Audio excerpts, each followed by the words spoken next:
For years, people have been saying China is on track to overtake the U.S. as the world's biggest economy. We've heard this kind of prediction before.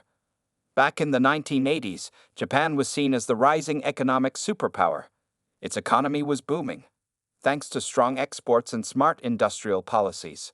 American consumers were snapping up Japanese cars, electronics, and other products. Big names like Toyota, Sony, and Panasonic were dominating global markets. By the mid-80s, the U.S. had built up a $50 billion trade deficit with Japan, a huge number at the time. Tensions grew, leading to a trade dispute. The U.S. pushed Japan to reduce its exports and open up its markets. This pressure led to the Plaza Accord, a deal among major economies to adjust exchange rates. Japan agreed to let its currency rise, which made its exports more expensive and hurt its economy. Over time, Japan's rapid growth slowed and the momentum faded. Now, let's look at China. Some experts say China could be heading for a similar slowdown. Its economic growth has dropped off, and it's facing serious problems: rising debt, a shaky real estate sector, and trade tensions with the U.S. Both countries have hit each other with tariffs and restrictions. China has even stopped buying Boeing aircraft. Yes, China's exports have gone up recently, but mainly because companies rushed to ship goods before new tariffs took effect. But China's situation isn't exactly like Japan's. Japan was a close U.S. ally and depended heavily on American defense support. China isn't in that position. The current rivalry between the U.S. and China goes beyond trade. It also involves technology, national security, and global influence. So, where does that leave India and other countries? It's still early, but some economists believe there's a big opportunity here.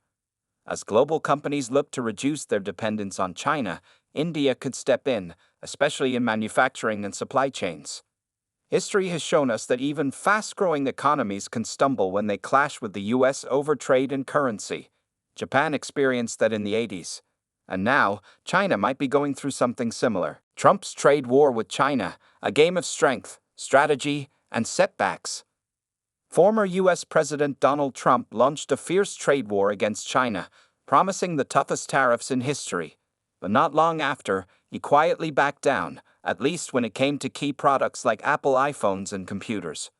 While Trump was busy at the golf course or mingling with guests at Mar-a-Lago, he might have missed a chance to learn from the past, specifically from British philosopher Bertrand Russell's book, The Problem of China, written in 1922.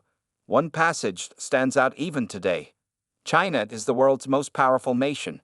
She thinks in centuries while others think in decades.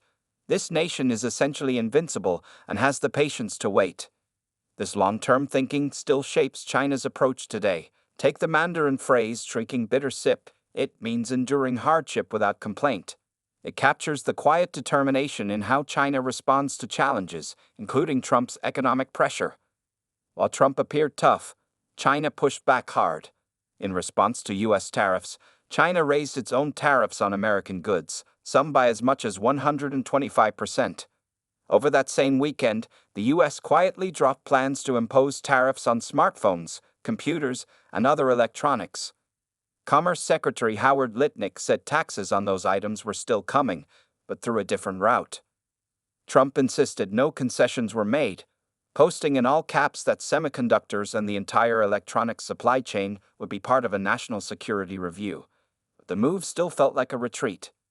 Meanwhile, President Xi Jinping stayed silent, as usual. No dramatic statements, just patience and persistence.